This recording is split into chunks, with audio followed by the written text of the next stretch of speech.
Hey everybody, how's it going? As you can see here, we got another project getting ready to commence. This is going to be something a little different for me. As you can see, this is a Penzi H10 made by MTH some years ago. It was originally equipped with Proto 2 DCS, and when I bought it, it was defunct. I had stripped out the original electronics and just gave away the parts to some friends that ran DCS at the time, and replaced everything with electric railroad components.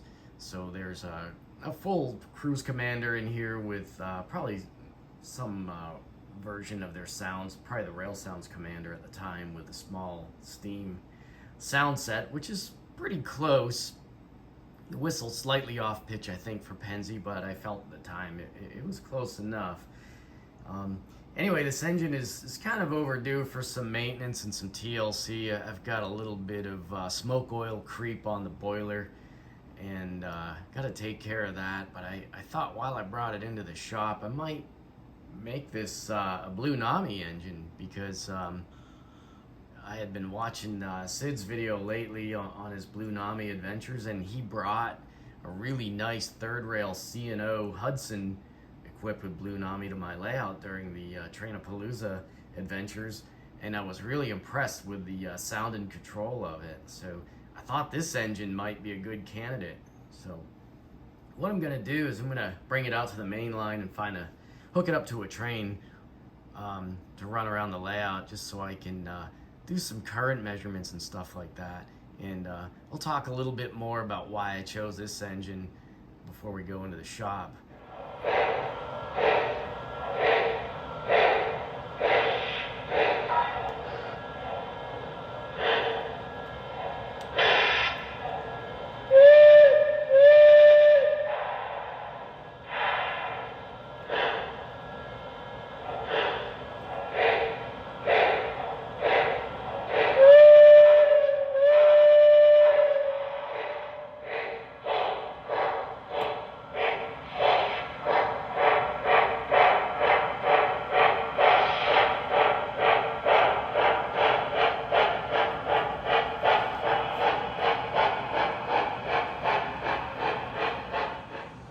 This is my quick and dirty setup. I'm just tied into my Power Master for track 2 here, and I'm using my trusty Fluke 87 to get a current reading. What I like about using this is that it can offset the current for the engine at idle, so that'll offset the current being drawn by the lighting and whatever else is on the track. So I should be able to get a pretty true current reading for the motor.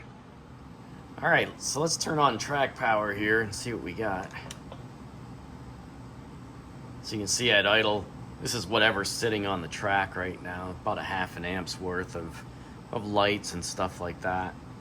So what I'll do is zero out my ammeter here, so in a relative mode. So when I run the engine, I should just see my true motor current. So interesting thing about your sounds, you probably never think of this, but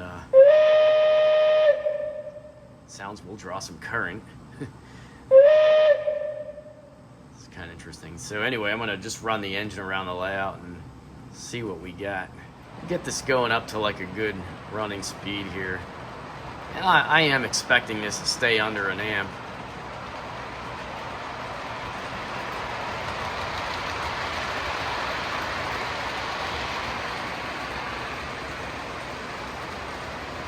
Yeah, as it levels off from the acceleration, you can see the current drops just a little bit.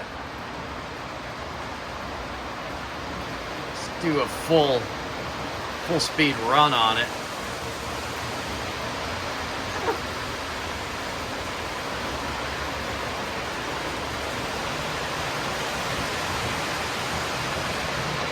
That's pretty good.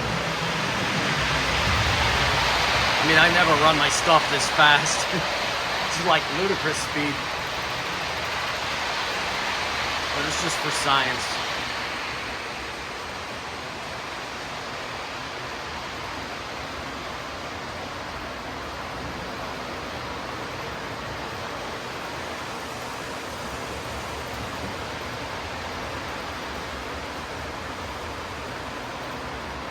It's just nice to know that, you know, the motor's pretty healthy.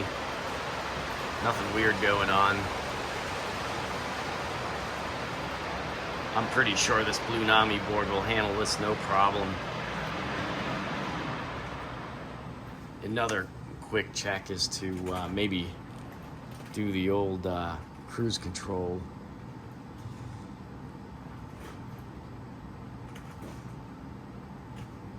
Hold back there. That's pretty.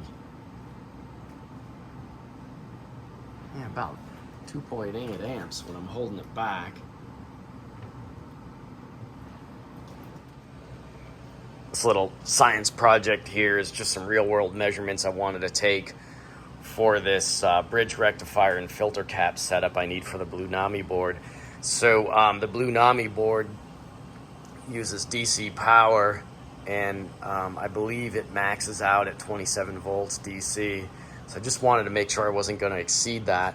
For those that don't know about three-rail command control systems, this is my setup. I'll go over it real quick. I have 3 circuits. These are powerhouses. These are just fixed 18-volt transformers, basically. They output AC. These are my power masters, which are controlled through the remote to control track power. They also have real nice overcurrent overload protection in them. And so basically on my track, I have about 18 volts. I think right now it's sitting at about 19 volts unloaded without any current flowing.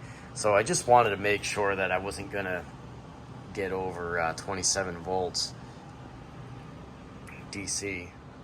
Yeah, that's about my fixed voltage here. That's without any trains running. It drops a little bit, but not much, like I said. My powerhouses, I kind of use the old school ones. These are the early ones Lionel made, and these are 135 watts, so about roughly 7 amps max. Reason why I ended up using these over the years was I was always using the 180s, but they have a real sensitive breaker on them.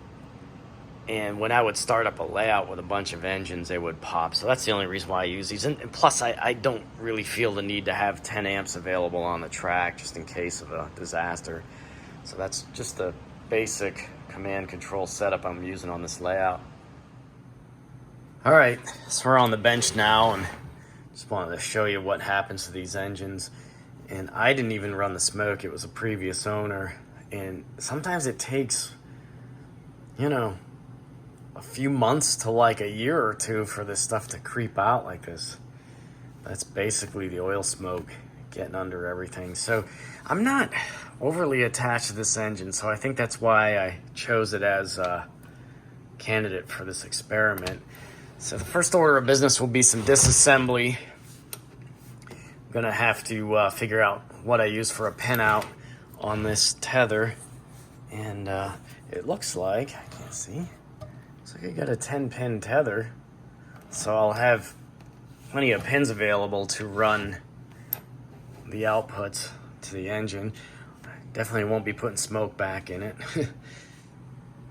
Here's a quick peek into the tender.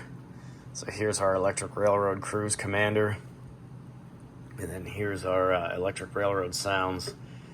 Pretty basic setup. I only really ran lighting on this engine, so just the backup light, headlight. So here's our tether assembly. You can see pretty good size electronics. The only thing that really saved me on this particular project was the fact I could mount this little rail sounds commander board up inside the tender coal load there.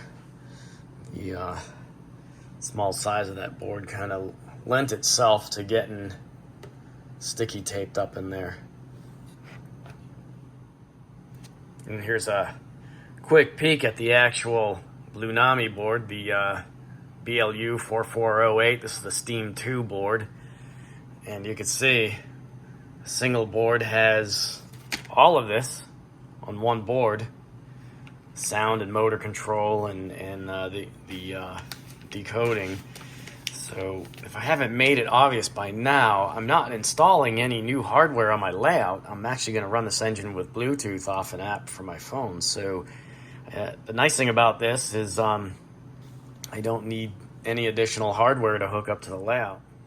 One thing I ought to talk about is the cost of stuff lately. So this Blunami board here is about $205 off eBay. I think MSRP is about $250, but you can find them as cheap as like $205 if you shop around.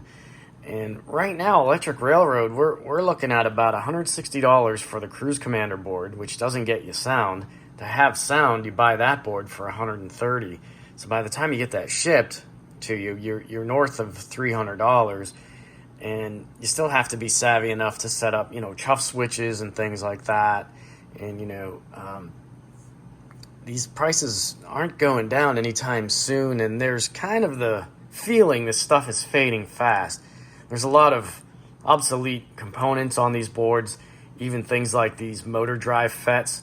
If you smoke these out, they're really hard to locate, and you could probably find replacements, but again, it needs a little bit higher level understanding of electronics to accomplish something like that. So yeah, that's about where we're at right now with aftermarket command control upgrades, which used to be a real healthy and robust segment of the train market at one time in 3-rail, where now it's just really expensive. And, if you're pretty good at identifying some of the OEM parts from Lionel, you could probably do your own custom homemade legacy upgrades. But even with the legacy stuff anymore, their stuff seems just out of date. The newest legacy boards, they give you like 5 whistles.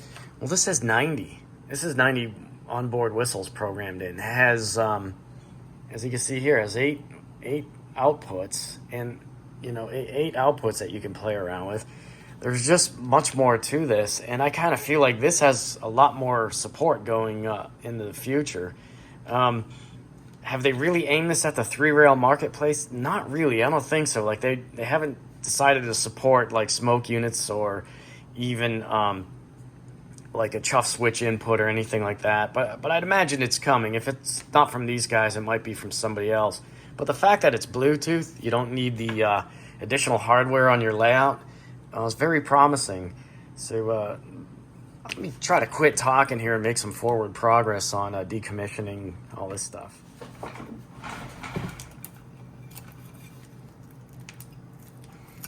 It's not really my favorite thing to do as far as attaching circuit boards to things. This is why I kind of got into the 3D printing too, because I just hate sticky taping electronic boards to anything.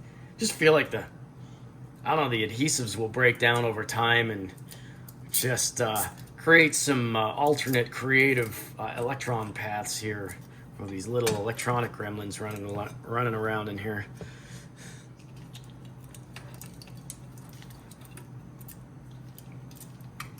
All right, that's a perfectly good Electric Railroad board though. So this is about where we're at right now. This engine is a borderline kind of a beater right about now. When I first put in the Electric Railroad electronics, I removed a lot of stuff from the tender, and I can't even remember what was in here. Pretty sure it was all the Proto 2 boards. So I ended up with some leftover bolt patterns here, screw patterns. So I decided to use this pattern here to make a pretty simple platform just to mount the Blunami board to. Not terribly enthused about the mounting possibilities for this board. There's just 2 small holes, as you can see, here and here. But I kind of wish there was some better mounting options. So I was kind of thinking, I just wanted this very simple standoff platform here. This can go here somehow. And figure out a way to fasten it down. This is about where the bridge rectifier and filter cap's gonna live. And I already got my tether starting to get wired in. I mapped some of the connections I plan on making. You wouldn't believe how much trouble I had trying to make this very simple 3D printed platform to mount this board. My printer decided to interpret my designs as something looking like it was made out of woven steel wool or something. It turned out my Turned out the extruder had broke down on me, so $10 and another day later from Amazon, I'm all fixed up. I guess if you have one of these vintage Creality Enders, you may want to go ahead and spend the $10 and get this metallized extruder assembly. Seems to be much more robust. Can't complain about the Ender though. I mean, this is my first breakdown. It was this kind of preloader lever that holds that little idler against the extruder wheel. That's what draws in our filament. That died on me, so anyway, got that fixed up. Also decided to use one of my Lionel Fat Boys, although it's 1 watt. The amp on here is capable of 3 watts. So we'll see what we got. I have located some of these on eBay, 50mm round speakers, but I've only found them 8 ohm 2 watts. So I haven't found like a Fat Boy type speaker yet.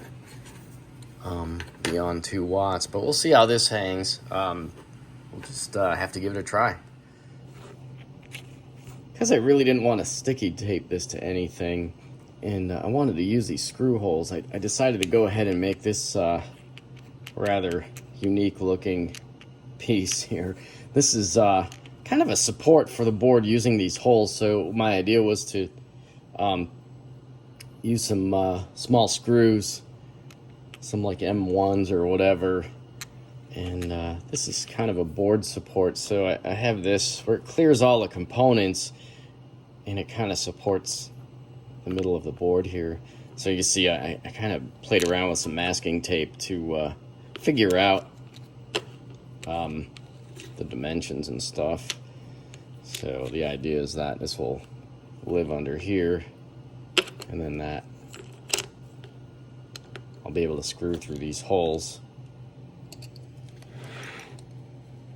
just like that kind of deal. So that's kind of the general idea. So that little adapter plate's about 2mm thick, and if I'm careful I can screw this down and not squash the components underneath. So that's one way I think I might do it.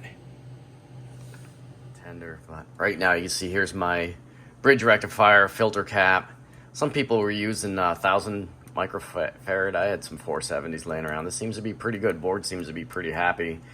So here's our Bluetooth receiver, and I'm hoping this works good inside a die-cast tender shell, much like Lionel is doing right now. I mean, they've got Bluetooth boards in their current product, so real simple. I've kind of gutted all the wiring out of the engine because I'm going to convert everything to LED lighting. And I think I've decided mostly on the lighting. Obviously a headlight. I'm going to light the boiler top class lights. MTH also mounted pedestal pilot beam class lights on here. I don't know if Penzi considered these markers or class lights. It's a little unclear. I'm doing a lot of research on that. I'm going to remove these anyway, I think. And hopefully I don't have to do much in the way of patching, but I've never seen an H10 consolidation with both sets of class lights, but we'll deal with that later. Also going to put a cab light, and I'm going to utilize this nice kind of wire tray they put in here for routing my wiring around. So I'm definitely going to do a cab light, and I'll show you that stuff in a minute. But right now I'm going to give this thing some power. And you see that it starts up the sounds right away. We've got a little indicator light. And here's the app. I have it running on my iPad. And just connect it here.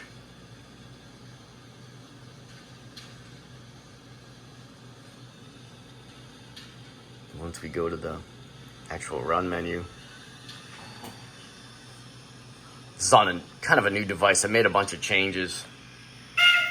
So right off the bat, you can hear pretty nice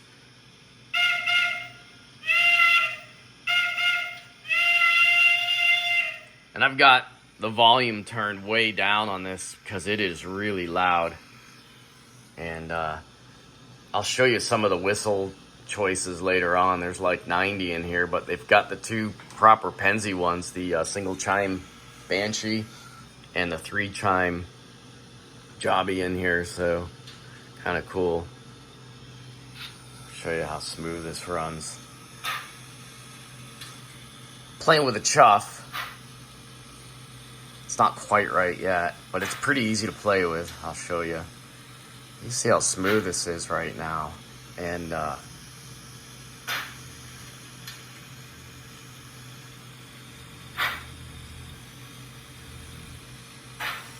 that's really good. Very quiet. I don't hear any motor switching sounds or nothing. Trying to get used to the buttons here. But that is really smooth. I don't know how it's detecting chuff, but there is a count number that you can play with. I wonder if it's using the, might be using commutator pulses to detect motor rotation and velocity. I don't know. But as you can see, this is basically the first speed step. I haven't really tried to tune it or anything like that. I did play with a little bit of the acceleration and deceleration numbers, but that is really smooth. Let's see if I can get it going again here.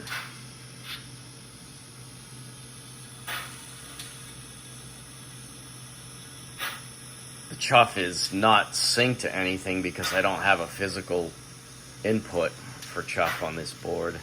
I don't know if they'll ever provide one. This seems to work pretty well. It's pretty consistent. It's just a matter of dialing it in, kind of like the old EOB electronics, if you ever mess with that in 3-rail.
So here's our choices for whistles. So you can see quite a few. I'm mostly concerned with the Penzi ones, so let's check out the 3-chime, which would probably be good for, you know, like an M1 or something.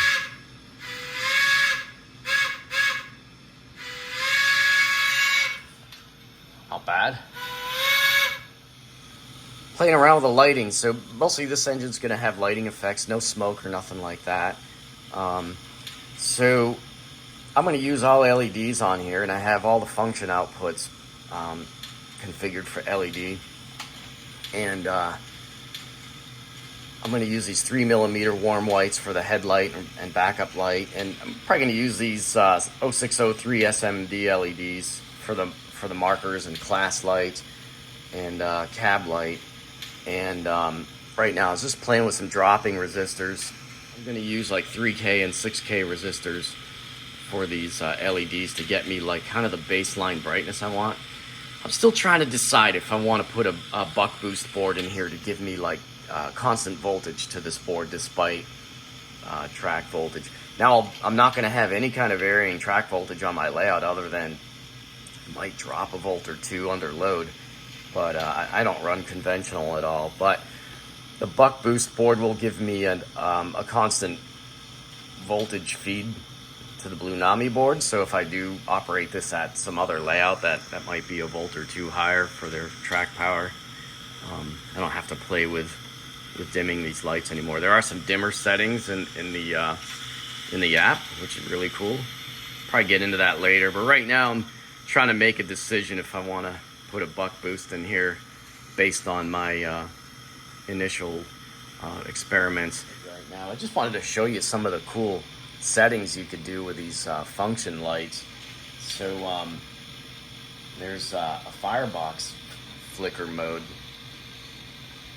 that might be useful. That is really cool. There's a bunch of other things in here, but I thought for a steam engine that's pretty cool, you know.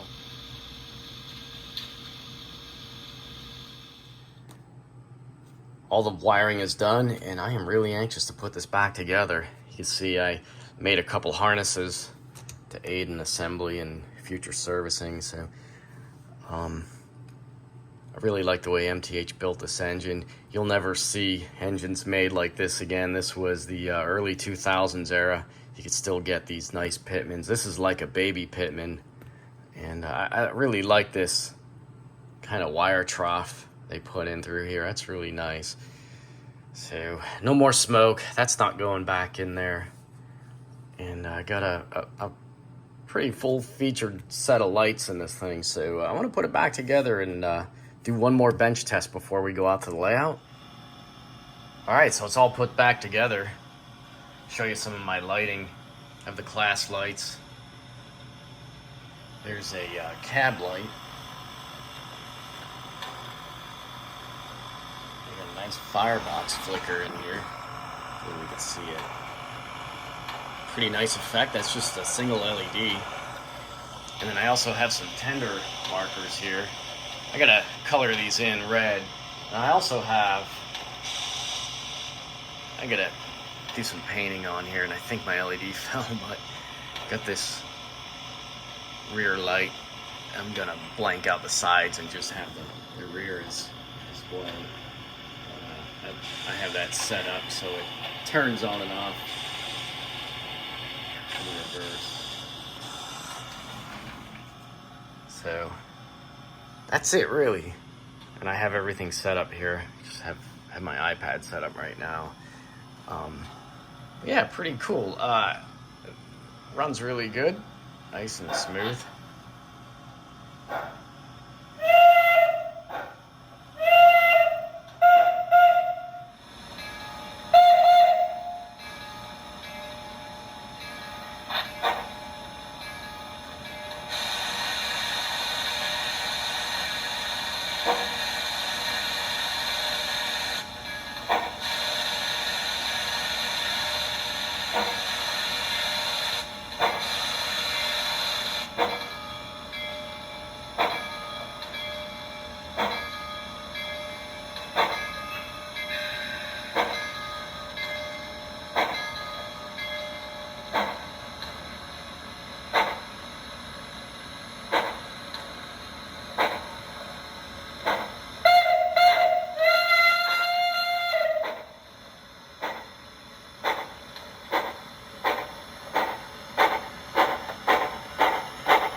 So as you can see, the Blunami H10 is now on the layout, and I think this project is about done. I may do some paint touch up on it when it's time.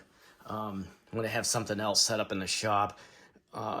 For what it's worth, those that are curious about weathering, I ended up dunking this whole shell in warm water and cleaned it up with a chip brush to try to get some of this smoke creep off it. But anyway, this project is really more about the Blunami install. And the past few nights I've been running this on the layout. It's been working very well. I have Blunami loaded on 3 different devices, and I learned a few little things about it. And I'm really happy with the way this runs. I can't believe how nice this runs. It's got electric railroad-like cruise control with a counter EMF motor feedback, and it's got some sound options that is like nothing else in 3-rail command control at this this current time.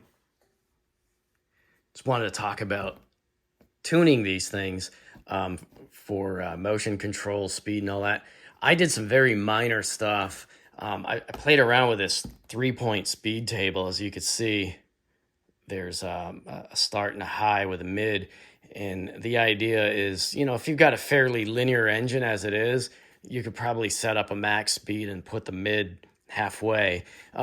I did notice the V start is very sensitive. So if it's down to 0, the engine will run at its absolute slowest, and this thing will really crawl.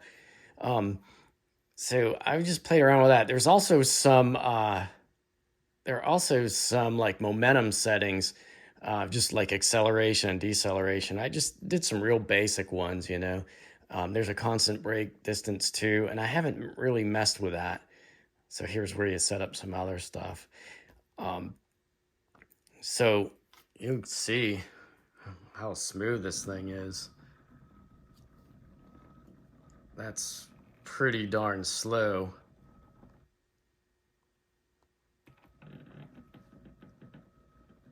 And that's pretty relatively quiet motor switching too. I mean, and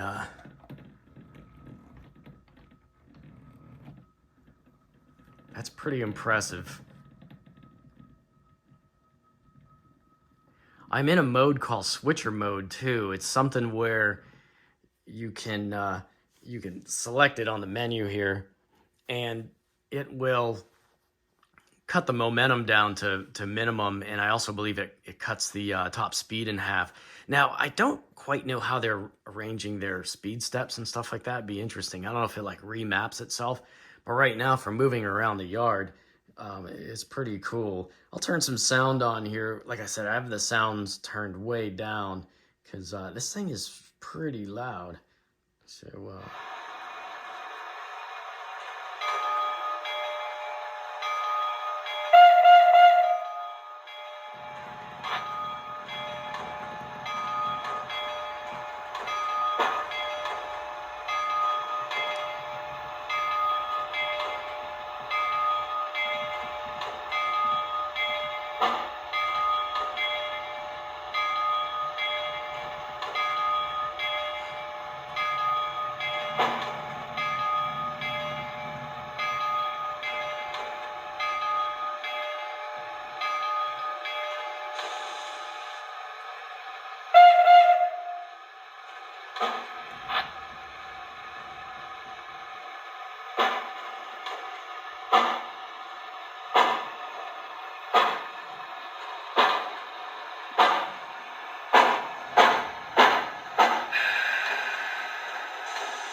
another neat thing is playing with manual cutoff.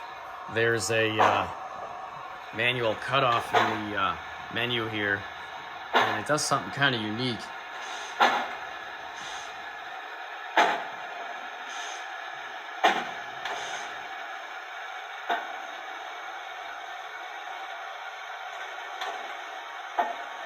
If you can hear that like rod clank.